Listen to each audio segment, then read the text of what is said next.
சஜித் பிரேமதாச அமைச்சராக இருந்த காலத்தில் 2018ஆம் ஆண்டு வழங்கப்பட்ட வீட்டு திட்டத்துக்கான நிதியை வழங்க வலியுறுத்தி கிளிநொச்சி மாவட்டத்தின் கண்டாவளை பிரதேச செயலகத்தைச் சேர்ந்த மக்கள் சிலர் இன்றைய தினம் கண்டாவளை பிரதேச செயலகம் முன்பாக கவனஈர்ப்பு போராட்டத்தில் ஈடுபட்டனர். 2018ஆம் ஆண்டு தமக்கு தேசிய வீடமைப்பு அதிகார சபையினால் வழங்கப்பட்ட வீட்டு திட்டமானது இடைநடுவில் கைவிடப்பட்ட நிலையில் தமது நகைகளை அடகு வைத்து தங்களுடைய பணத்தில் ஓரளவு பூரணப்படுத்தப்பட்ட நிலையில் வாழ்ந்து வருவதாகவும் தற்போது டித்வா புயலினால் பாதிக்கப்பட்டவர்களுக்கு 50 லட்சம் ரூபாய் வீட்டு திட்டம் வழங்கப்படுகின்ற நிலையில் அதனுள் தங்களை உள்வாங்கி தமது வீட்டு திட்ட மிகுதி பணத்தை வழங்குமாறு கவனஈர்ப்பு போராட்டத்தில் ஈடுபட்டனர். தமது கோரிக்கை அடங்கிய மகஜரை கண்டாவளை பிரதேச செயலாளர் தங்கவேலாயுதம் பிருந்தாகரனிடம் கையளித்திருந்தனர்.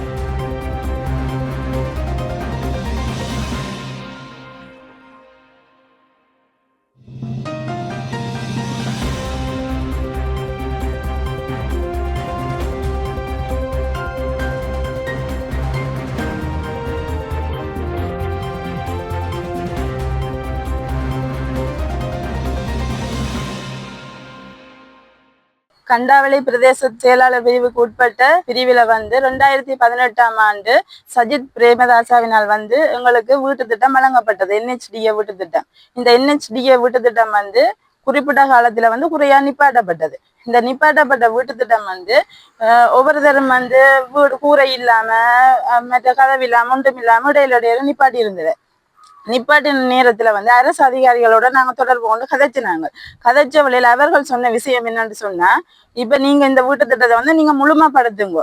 நீங்க முழுமைப்படுத்தினா நாங்கள் ஏதோ ஒரு பக்கத்தால உங்களுக்கு உதவியோட பெற்றுத்தரோம்னு சொன்னவ.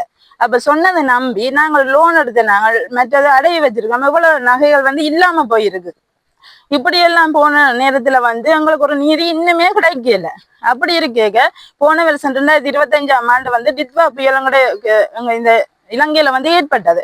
இலங்கையில ஏற்பட்டதுல எங்களோட கிராமம் பாதிக்கப்பட்ட நேரம் அனுர அரசாங்கம் இந்த பாதிக்கப்பட்ட மக்களுக்குன்னு சொல்லி நிதி உதவியோட ஒதுக்கி இருந்தார். அந்த நிதி உதவியை ஒதுக்கி இருந்த போதும் எங்களுக்கு இதால ஒரு நன்மை கிடைக்கும் நாங்க சந்தோஷப்பட்டாங்க.